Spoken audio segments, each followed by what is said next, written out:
Hello， 大家好，欢迎关注华尔街电视频道。这期的热点深度关注茅台具体来说是茅台会。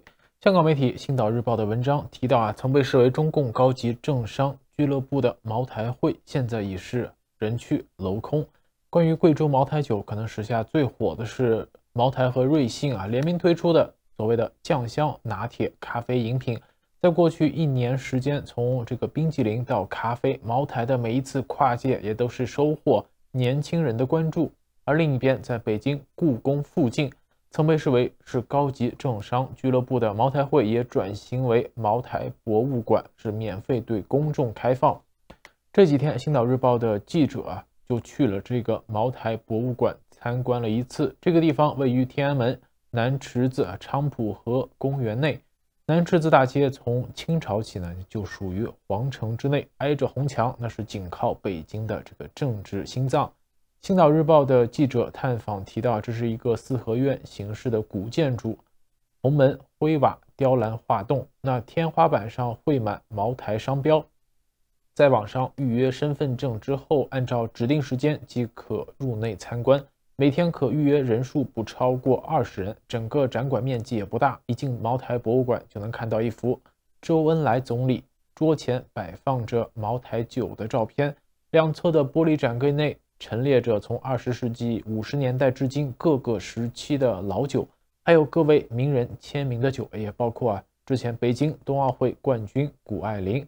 展览后方的四合院不对外开放，那透过玻璃可见花木扶疏，假山其石，隐约可见当年茅台会的身影。那据此前的新闻，茅台会是由茅台集团前董事长季克良、袁仁国和李伯潭在2009年12月联合发起的北京国酒茅台文化研究会旗下的会所。当时会所有会员600多人，号称是包括艺术界、文化界以及众多商界精英。青岛日报的文章也提到实际上这个茅台会就是一个高级政商俱乐部。那研究会设立的是理事会制，欲入会必先由理事会推荐方可申请，理事会批准通过后方能成为会员，只有会员才能进入这个茅台会，普通大众呢是无法一窥其貌的。青岛日报的文章还提到，茅台会的名誉会长包括原凤凰卫视主席刘长乐、中信集团原董事长孔丹，阿里巴巴创办人马云呢也曾是首届理事会的副理事长，军方高层也是不少，这包括原空军司令员乔清晨、解放军总政治部的原副主任刘永志，以及原北京军区司令员朱启，还有原外交部的副部长乔宗怀，原中国人寿保险集团董事长杨超，还有富力地产主席张力等政商界的名流。新华社有一篇2009年的报道就提到，在2009年12月21日下午，北京国酒茅台文化研究会成立大会在北京大会堂3楼会议厅内开幕。当天来了将近300人，而贵州茅台还专门出了个国酒茅台会所专用。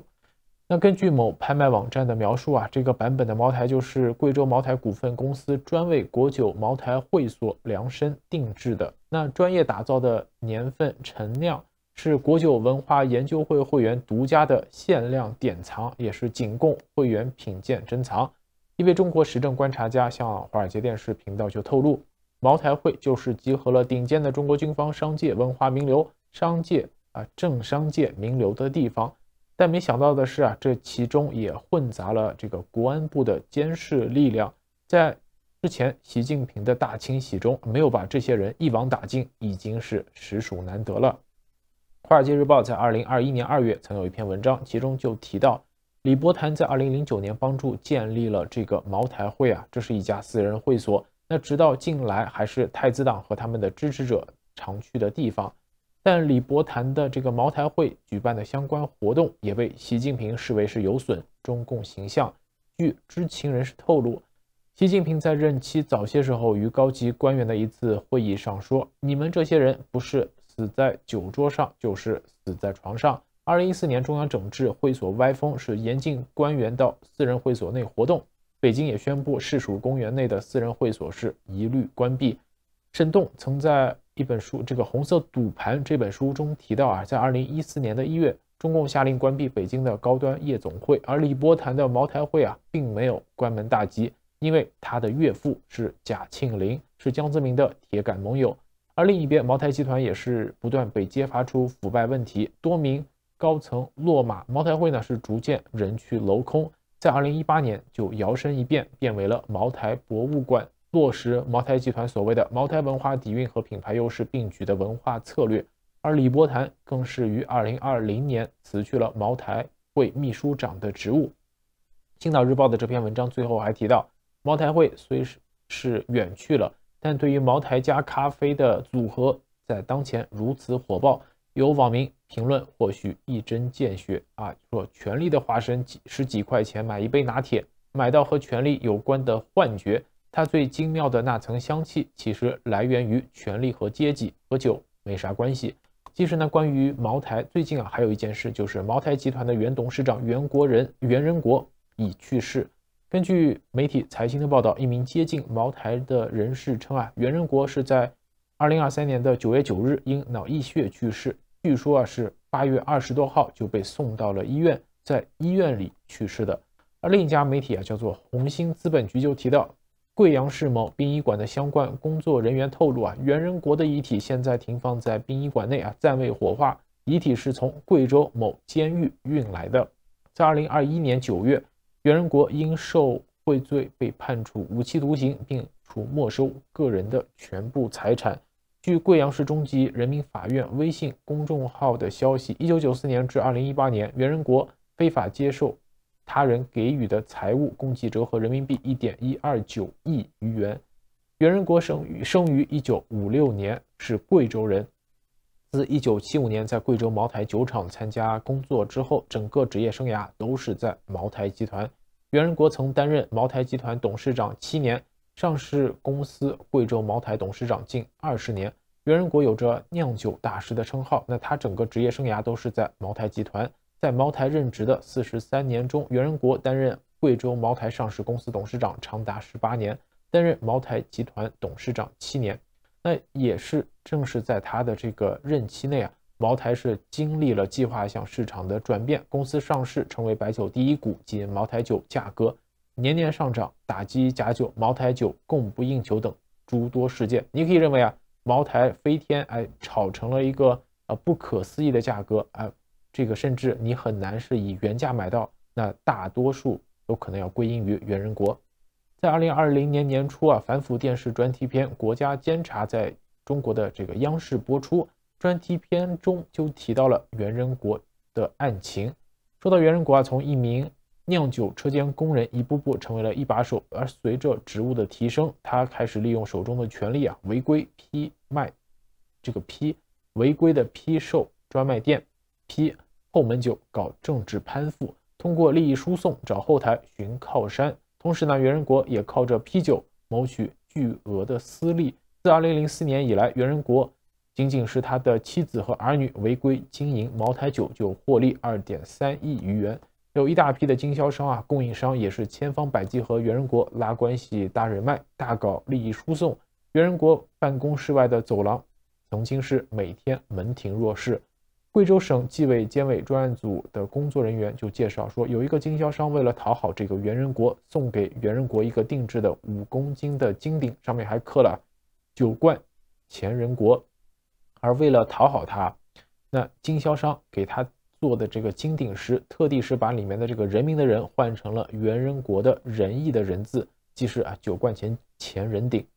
那视频最后再分享一则旧闻，现在看来是非常幽默。这是刊登在2005年6月30日茅台酒报，内容是浙江省委书记习近平接见季克良、袁仁国一行，其中就提到当谈到茅台酒能喝出健康来时，习书记便接过话题说，他一直非常喜欢喝茅台酒，去年还用80年的茅台酒接待了江泽民同志及夫人一行，到现在还能说出80年茅台酒的零售价。这时坐在一旁的秘书长打趣地说道，我们习书记的身体这么健康，都是因为长期喝茅台的缘故。括弧这个秘书长应该就是李强。括弧完了。好了，以上就是今天热点深度的所有内容，更多资讯可以关注6度简报网站，网址是六度 brave.com， 在上面各位可以订阅各类符合您喜好的简报新闻，有免费套餐，也有更加专业的付费套餐供大家选择。今天的视频就到这里，我们下个节目再见。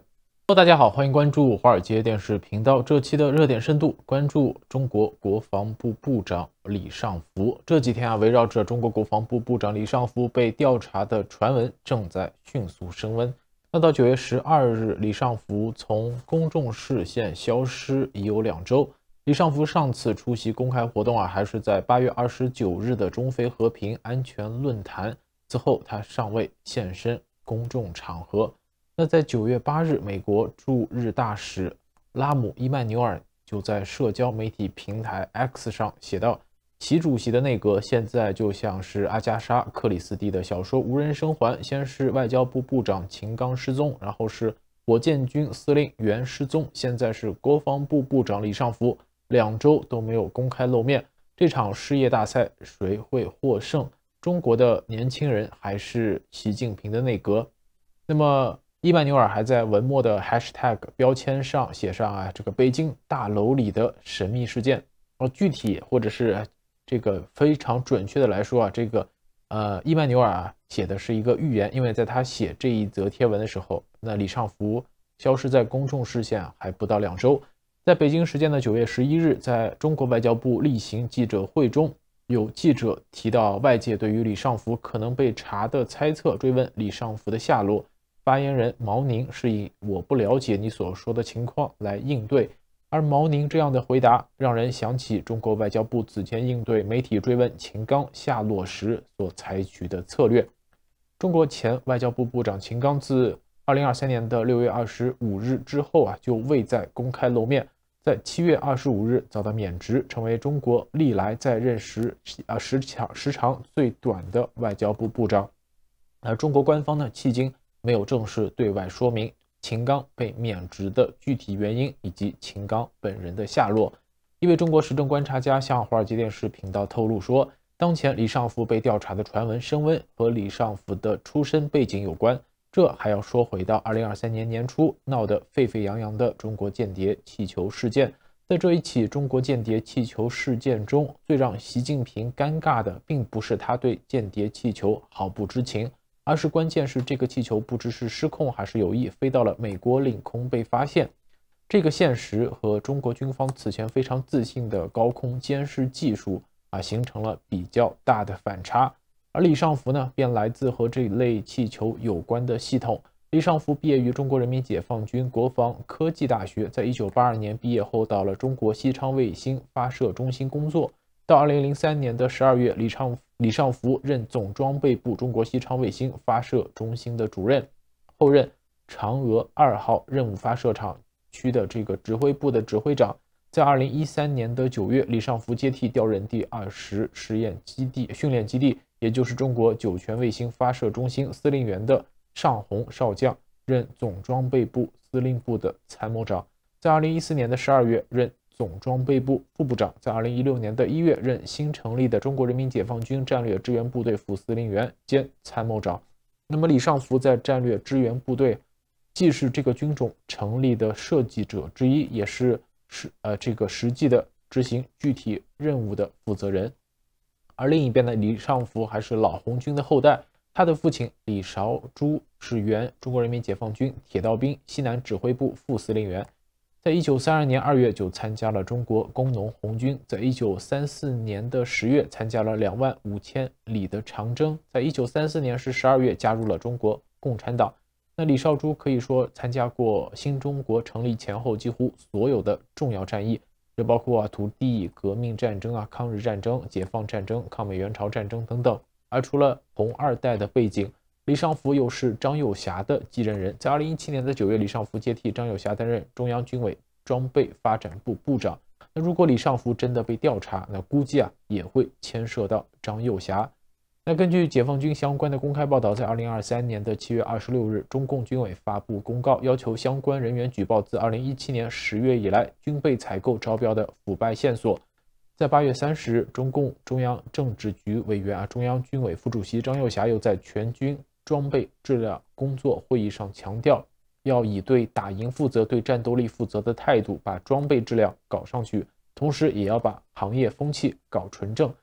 这位中国时政观察家继续对华尔街电视频道透露2个星期不露面，对于中国的国防部长其实很正常，只是现在结合到年初间谍气球事件，考虑到李尚福的出身以及红二代背景等等，这是继而助推了相关传闻的大肆传播。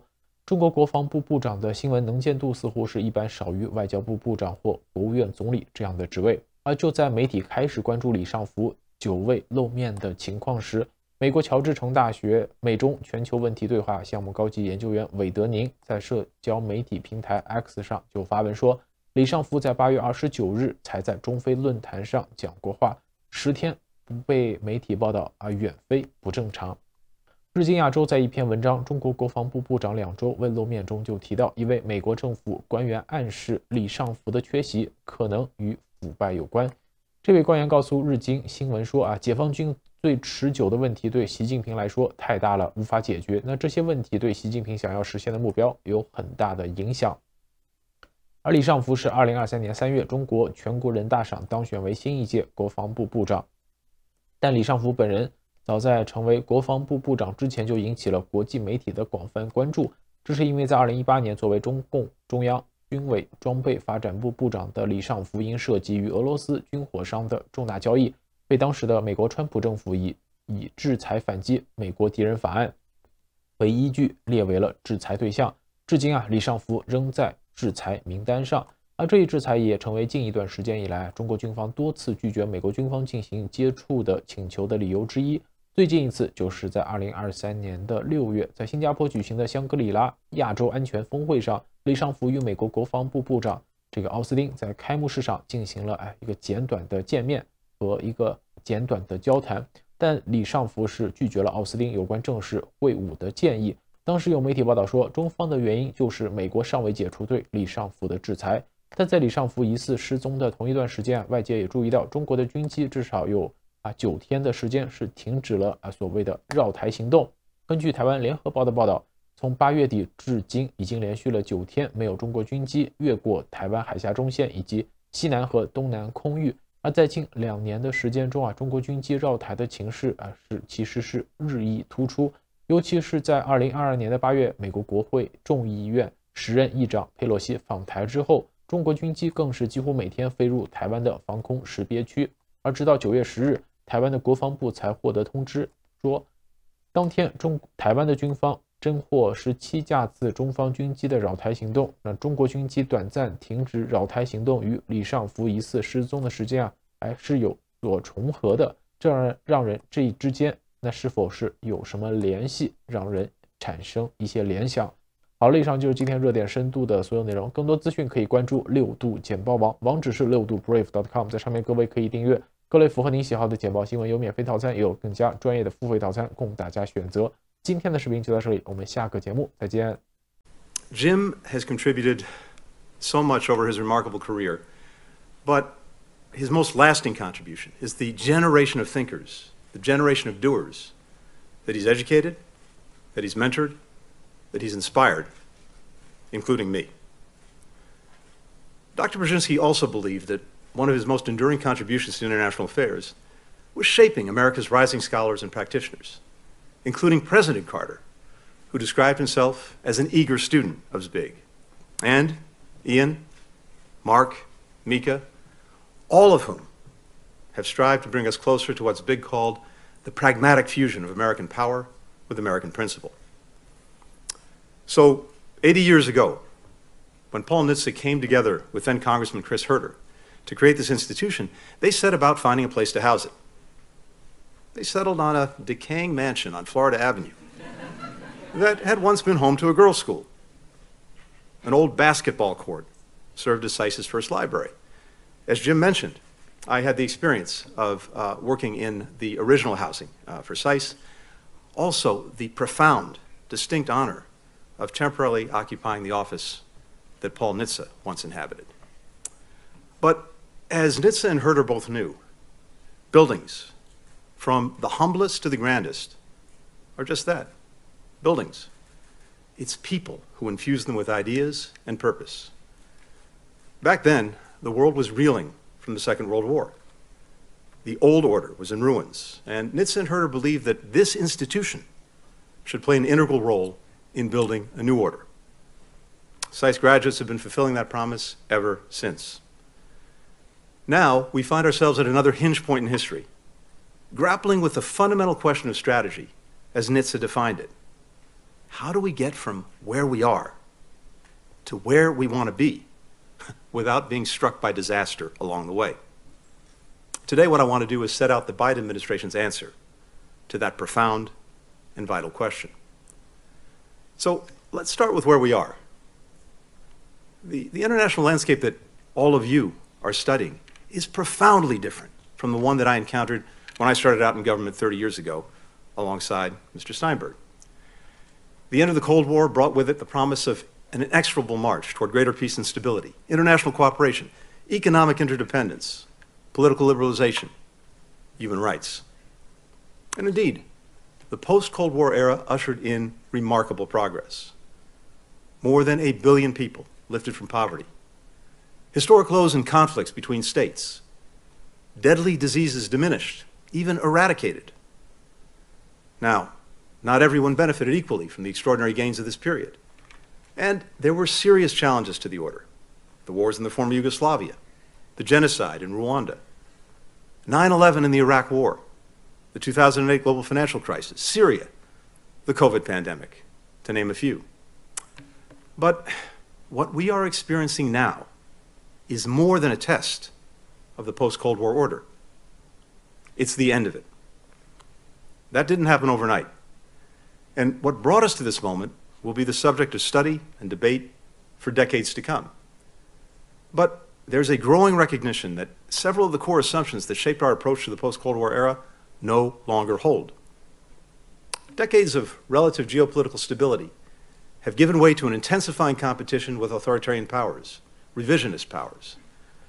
Russia's war of aggression in Ukraine is the most immediate, the most acute threat to the international order, enshrined in the UN Charter, and its core principles of sovereignty, territorial integrity and independence for nations, and universal indivisible human rights for individuals. Meanwhile, the People's Republic of China poses the most significant long-term challenge because it not only aspires to reshape the international order, it increasingly has the economic, the diplomatic, the military, the technological power to do just that. And Beijing and Moscow are working together to make the world safe for autocracy through their no-limits partnership. As this competition ramps up, many countries are hedging their bets. The influence of non-state actors is growing, from corporations whose resources rival those of national governments, to NGOs providing services to hundreds of millions of people, to terrorists with the capacity to inflict catastrophic harm, to transnational criminal organizations trafficking illicit drugs, weapons, human beings. Forging international cooperation has gotten more complex, not only because of rising geopolitical tensions, but also because of the mammoth scale of global problems like the climate crisis, food insecurity, mass migration and displacement. Countries and citizens are losing faith in the international economic order. Their confidence rattled by systemic flaws. A handful of governments that use rule-shattering subsidies, stolen IP, and other market-distorting practices to gain an unfair advantage in key sectors. Technology and globalization that hollowed out and displaced entire industries, and policies that failed to do enough to help out the workers and communities that were left behind. And inequality that has skyrocketed. Between 1980 and 2020, the richest 0.1% accumulated the same wealth as the poorest 50%. The longer these disparities persist, the more distrust and disillusionment they fuel in people who feel the system is not giving them a fair shake. And the more they exacerbate other drivers of political polarization, amplified by algorithms that reinforce our biases, rather than allowing the best ideas to rise to the top.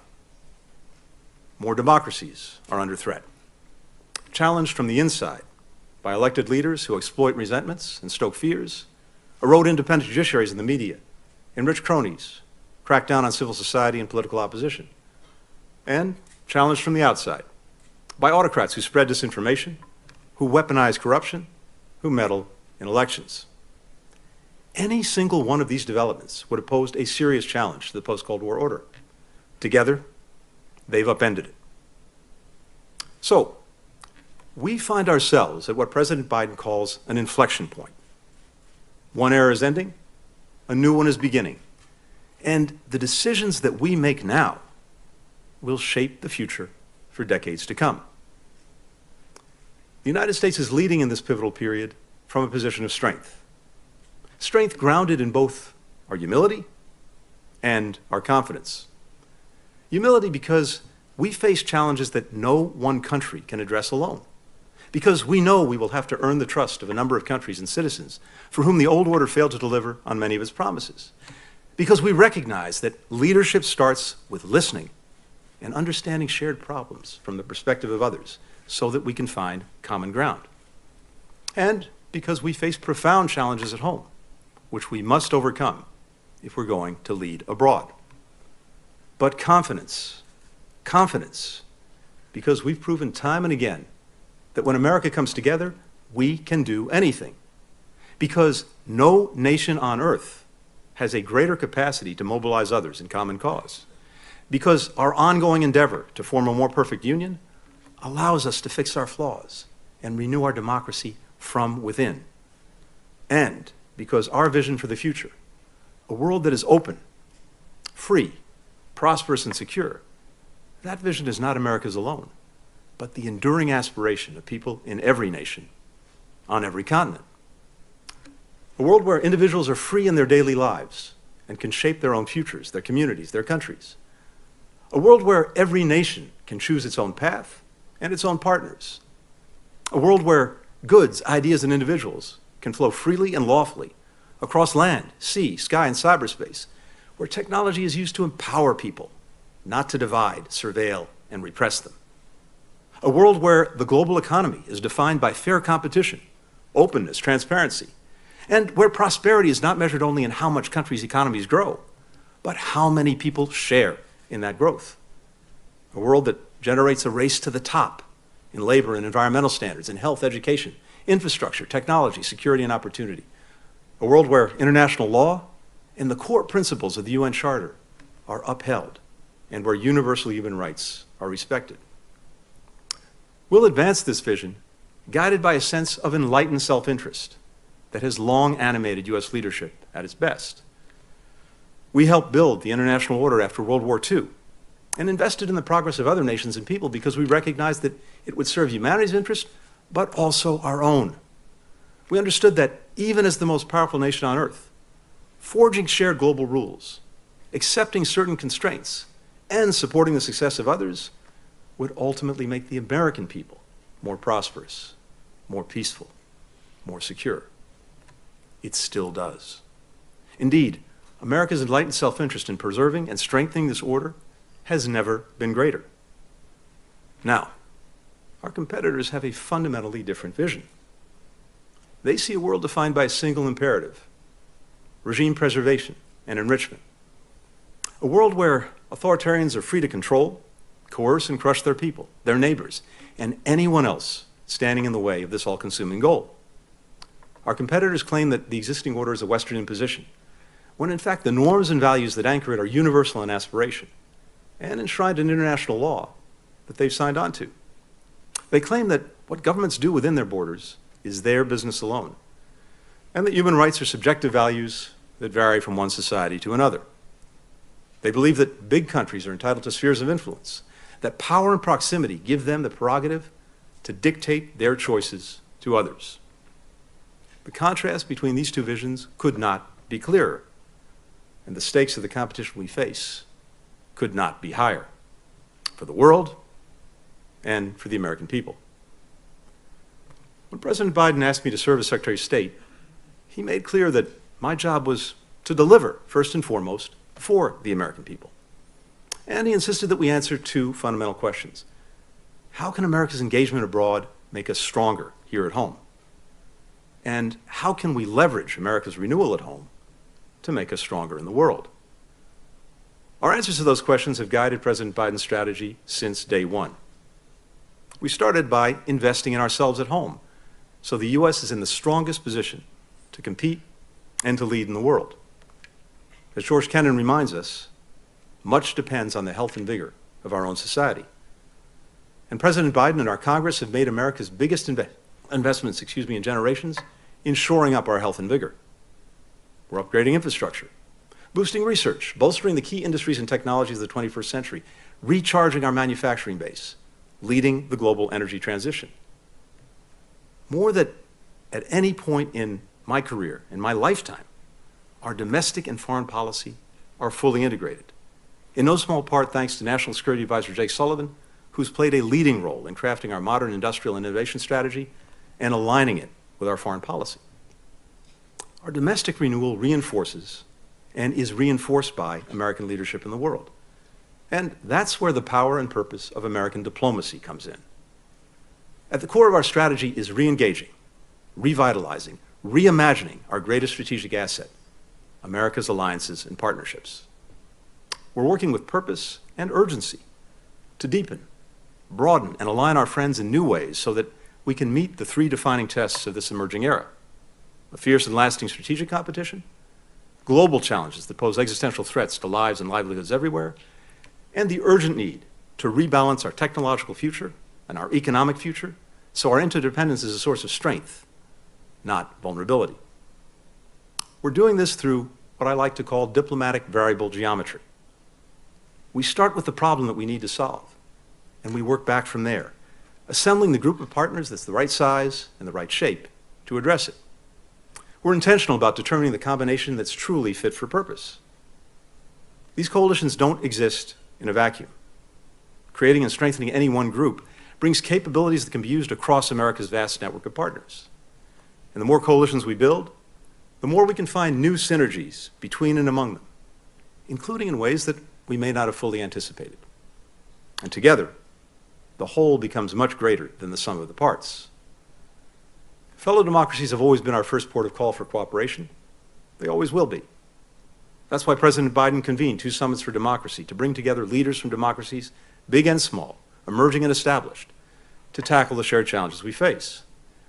But on certain priorities, if we go it alone or only with our democratic friends, we will come up short. Many issues demand a broader set of potential partners, with the added benefit of building stronger relationships with more countries. So, we're determined to work with any country, including those with whom we disagree on important issues, so long as they want to deliver for their citizens, contribute to solving shared challenges, and uphold the international norms that we built together. This involves more than just partnering with national governments, but also local governments, civil society, the private sector, academia, and citizens, especially young leaders. This is the heart of our strategy, to get from where we are to where we need to be. And we're pursuing it in 4 principal ways. First, we're renewing and deepening our alliances and partnerships and forging new ones. Go back just a few years, and some were openly questioning the capabilities and relevance of NATO and America's own commitment to it. Today, the alliance is bigger, stronger, more united than ever. We've added an incredibly capable new member in Finland. Sweden will join soon, and NATO's doors remain open. We've enhanced our deterrence and defense, including adding 4 new multinational battalions to NATO's eastern flank, and increasing defense investments to address emerging challenges from cyber attacks to climate change. We're transforming the G7 into the steering committee for the world's most advanced democracies, combining our political and economic muscle to not only address the issues affecting our people, but also to offer countries outside the G7 better ways to deliver for their people. We've raised the level of ambition in our relationship with the European Union. Together, we account for 40% of the global economy.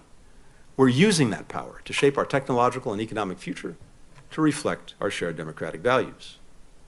We're taking critical bilateral relationships to a new level. Our decades-long alliance with Japan is stronger and more consequential than ever, reaching new frontiers from space to quantum computing. We signed the Washington Declaration with the Republic of Korea, bolstering our cooperation to deter threats from North Korea, and the Jerusalem Declaration with Israel, reaffirming our commitment to Israel's security and to using all elements of U.S. power to ensure that Iran never acquires a nuclear weapon. We agreed to new basing and posture arrangements with allies Australia and the Philippines. The U.S.-India strategic partnership has never been more dynamic, as we team up on everything from advanced semiconductors to defense cooperation. And just a few days ago, in Hanoi, President Biden cemented a new comprehensive strategic partnership with Vietnam. We've galvanized regional integration. In the Middle East, we've deepened both recent and decades-old relations between Israel and Arab states, and we're working to foster new ones, including with Saudi Arabia. In our own hemisphere, which is experiencing the greatest mass migration and displacement in its history, we've rallied 20 countries and counting around a regional strategy to ensure safe, orderly, and humane migration, while also addressing the root causes that are driving people from their homes in the first place. And President Biden has hosted summits with leaders from the Americas, Southeast Asia, Africa, the Pacific Island countries, to drive transformational partnerships. Second, we're weaving together our alliances and partnerships in innovative and mutually reinforcing ways across issues and across continents. Just consider for a minute all the ways that we've rallied different combinations of allies and partners to support Ukraine in the face of Russia's full-scale aggression. With Secretary of Defense Austin's leadership, more than 50 countries are cooperating to support Ukraine's defense and build a Ukrainian military strong enough to deter and beat back future attacks. We've aligned scores of countries in imposing an unprecedented set of sanctions, export controls, and other economic costs on Russia. On multiple occasions, we've marshaled 140 nations at the United Nations, more than two-thirds of all the member states, to affirm Ukraine's sovereignty and territorial integrity and condemn Russia's aggression and atrocities. We've rallied donors, philanthropies, humanitarian groups to get life-saving assistance to millions of displaced Ukrainians. We coordinated the G7, the European Union, and dozens more countries to support Ukraine's economy, to build back its energy grid, more than half of which Russia has destroyed. That's what variable geometry looks like. For every problem, we're assembling a fit-for-purpose coalition. Because of the remarkable bravery and resilience of the Ukrainian people and our support, Putin's war continues to be a strategic failure for Russia. Our goal is to ensure Ukraine not only survives, but thrives as a vibrant, prosperous democracy, so that Ukrainians can write their own future and stand on their own. Some once saw threats to the international order as confined to one region or another. Not anymore. Russia's invasion has made clear an attack on the international order anywhere will hurt people everywhere. We've seized on this recognition to bring our transatlantic and Indo-Pacific allies closer together in defending our shared security, prosperity, and freedom. When Russia cut off oil and gas supplies to Europe in the winter to try to freeze countries out of supporting Ukraine, Japan and Korea joined America's leading liquefied natural gas producers to ensure European countries had the energy needed to keep their homes warm throughout the winter. Japan, Korea, Australia, and New Zealand are now regular and active participants in NATO meetings. Meanwhile, European countries, Canada, and others have joined our allies and partners in Asia in sharpening their tools to push back against the PRC's economic coercion. And U.S. allies and partners in every region are working urgently to build resilient supply chains, particularly when it comes to key technologies and the critical materials that are needed to make them. We created a new security partnership, AUKUS, with Australia and the United Kingdom to build modern nuclear-powered submarines and to advance our joint work on AI, quantum computing, and other cutting-edge technologies. Coming out of the first ever trilateral leaders summit at Camp David last month between the United States, Japan, and Korea, we are taking every aspect of our relationship to the next level, from increasing joint military exercises and intel sharing to aligning our global infrastructure investments. We've elevated the Quad partnership with India, Japan, and Australia to deliver for our countries in the world on everything from manufacturing vaccines to strengthening maritime security to addressing climate challenges. When I set out the administration's Invest, Align, and Compete strategy toward China last year, we pledged to act with our network of allies and partners in common purpose. By any objective measure, we are now more aligned and acting in more coordinated ways than ever before. That allows us to manage our competition with China from a position of strength, while taking advantage of open channels of communication to speak clearly, credibly, and with a chorus of friends about our concerns, demonstrating our commitment to cooperate on issues that matter most to us in the world, and minimizing the risk of miscalculation that could lead to conflict. Third, we're building new coalitions to tackle the toughest shared challenges of our time. like closing the global infrastructure gap. Now, pretty much everywhere I go, I hear from countries about projects that are environmentally destructive and poorly built, that import or abuse workers, that foster corruption and burden them with unsustainable debt. Of course, countries would prefer transparent, high-quality, environmentally sound investments. They don't just always have a choice. We're working with our G7 partners to give them a choice. Together, we've committed to deliver $600 billion in new investment by 2027 through the Partnership for Global Infrastructure and Investment, or PGI. And we're focusing our government support on areas where reducing risks will unlock hundreds of billions more in private sector investment. So let me just give you a couple of quick examples of how we're doing this. We're making a series of transformative investments in the Libido Corridor. That's a band of development connecting Africa from Angola's port of Libido across the DRC to Zambia, with a new port, new rail lines and roads, new green power projects, new high-speed internet. The project will deliver 500 megawatts of power, enough to provide electricity for more than 2 million people, cut around 900,000 tons of carbon emissions every year, create thousands of jobs for Africans, thousands more for Americans, and bring critical minerals like copper and cobalt to global markets. When I visited Kinshasa last year, President Tshisekedi said that Libido is the choice that they've been waiting for, a chance to break from the exploitative, extractive development deals that they had had to accept for far too long. And just this past week, at the G20, President Biden and Indian Prime Minister Modi announced another ambitious transportation, energy, and technology corridor that will connect the ports of Asia, the Middle East, and Europe. Saudi Arabia, the United Arab Emirates, France, Germany, Italy, the EU will team up with the US and India to turbocharge clean energy production, digital connectivity, and strengthen critical supply chains across the region.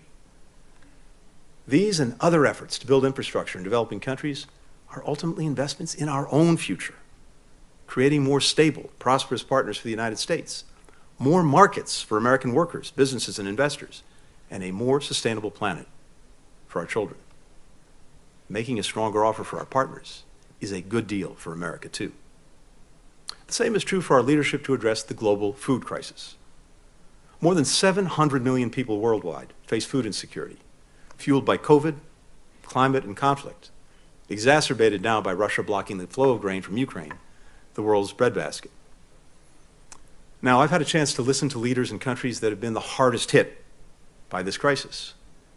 And what they make clear to me is this: yes, they need emergency aid, but what they really want is investment in agricultural resilience, in innovation, in self-sufficiency, so that they don't find themselves in a crisis like this again. We're partnering with them to deliver just that, together with more than 100 countries that have signed on to a global roadmap for action. And we're leading by the power of our own example. The United States is the largest donor in the world to the UN World Food Program. We provide about 50% of its annual budget. Russia and China, less than 1% each. Since 2021, the United States has also provided more than $17.5 billion to address food insecurity and its root causes.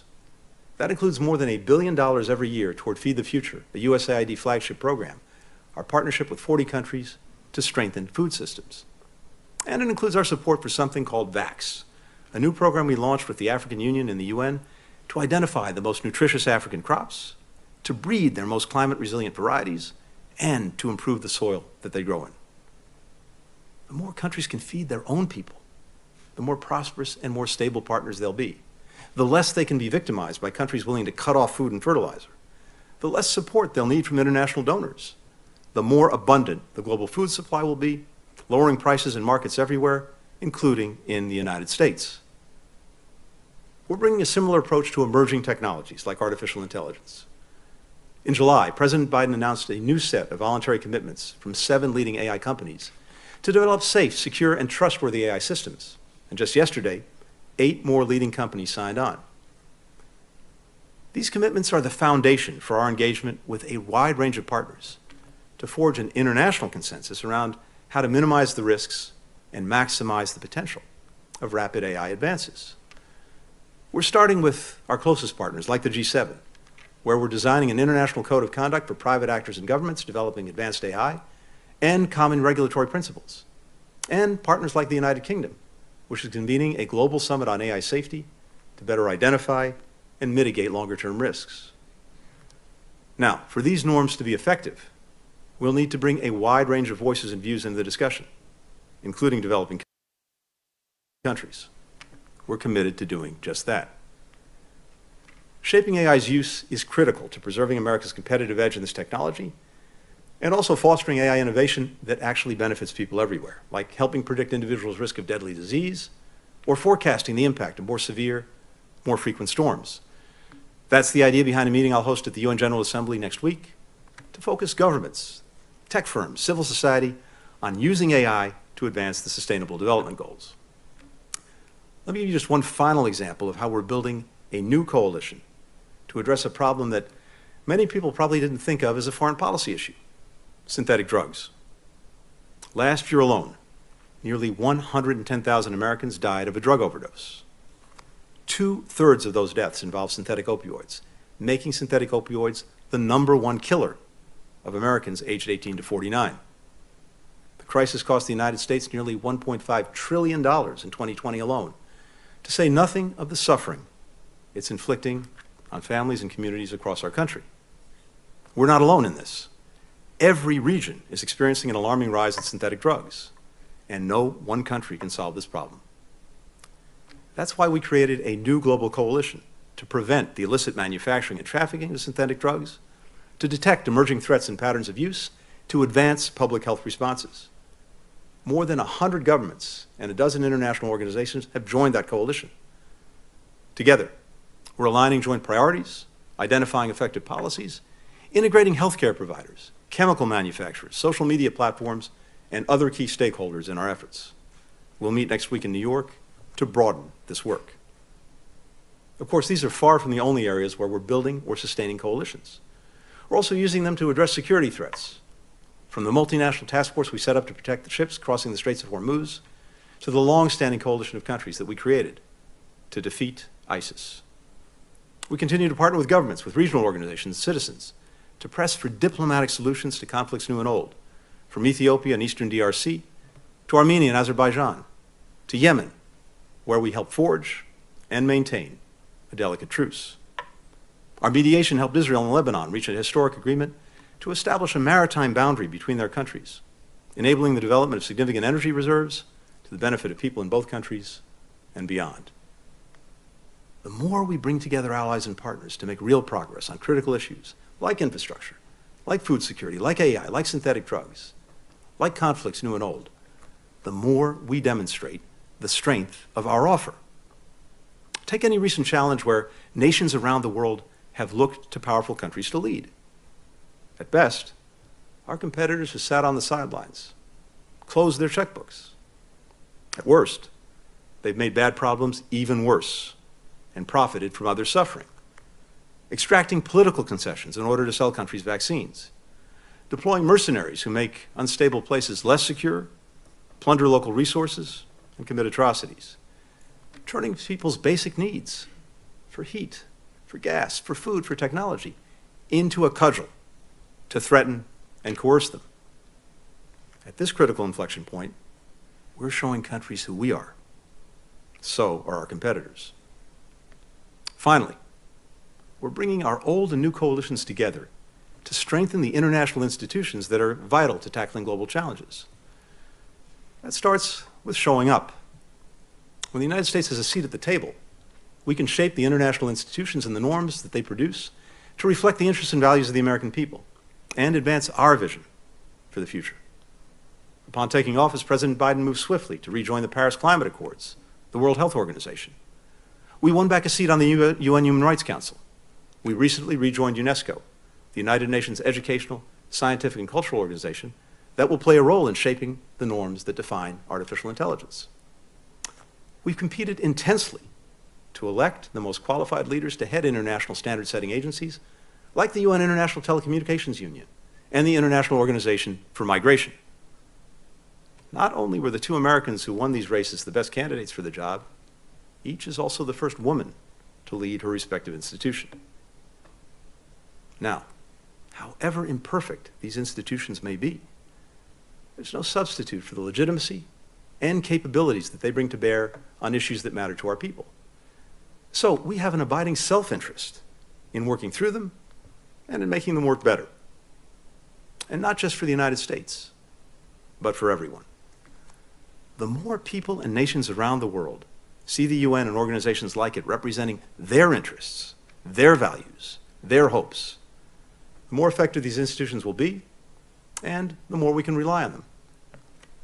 That's why we put forward an affirmative vision for expanding the UN Security Council to incorporate more geographically diverse perspectives, including new permanent and non-permanent members from Africa and Latin America and the Caribbean.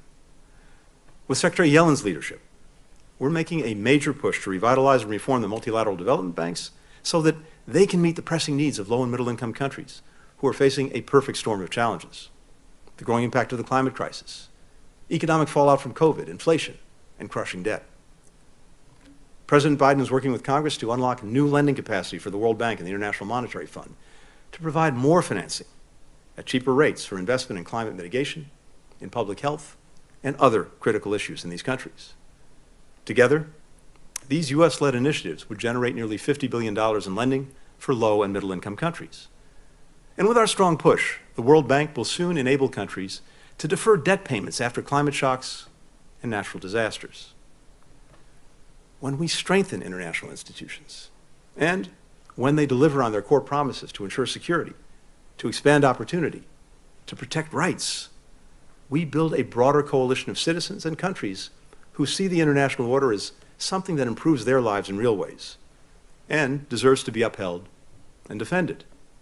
So, when the Beijings and Moscows of the world try to rewrite or rip down the pillars of the multilateral system, when they falsely claim that the order exists merely to advance the interests of the West at the expense of the rest, a growing global chorus of nations and people will say, and stand up to say, no, the system you're trying to change is our system. It serves our interests. And just as important, when our fellow Americans ask what we are getting in return for our investments abroad, we can point to tangible benefits for American families and communities, even as we spend less than 1% of our federal budget on diplomacy and global development. Those benefits include more markets for American workers and businesses, more affordable goods for American consumers, more reliable food and energy supplies for American households, leading to lower prices at the pump and the dinner table, more robust health systems that can arrest and roll back deadly disease before it spreads to the United States, more allies and partners who are more effective in deterring aggression and addressing with us global challenges. For these and so many other reasons, America's return on the international order far exceeds our investment in it. In this pivotal time, America's global leadership is not a burden. It's a necessity to safeguard our freedom, our democracy, and our security, to create opportunities for American workers and businesses, to improve the lives of American citizens. Dean Acheson, who led the State Department after the Second World War, observed in his account of that period, President of the Creation, that, and I quote, "History is written backwards, but it's lived forwards." Acheson was writing about a different inflection point, of course, but his words hold true for every period of profound uncertainty and change, including our current one. In retrospect, the right decisions tend to look obvious, the end results almost inevitable. They never are. In real time, it's a fog. Rules that had provided a sense of order, stability, and predictability can no longer be taken for granted. There are risks inherent in every course of action, currents beyond our control, countless lives at stake. And yet, even in such times, indeed, especially in these times, policymakers don't have the luxury of waiting for the fog to lift before choosing a course. We must act, and act decisively. We must live history forward, as Acheson did, as Brzezinski did, as have all the other great strategists who've guided America through these hinged moments. We must put our hand on the rudder of history and chart a path forward, guided by the things that are certain, even in uncertain times: our principles, our partners, our vision for where we want to go, so that when the fog lifts, the world that emerges tilts toward freedom, toward peace, toward an international community capable of rising to the challenges of this time. No one understands this better than President Biden. And America is in a significantly stronger position in the world than it was 2.5 years ago because of the actions that he's taken.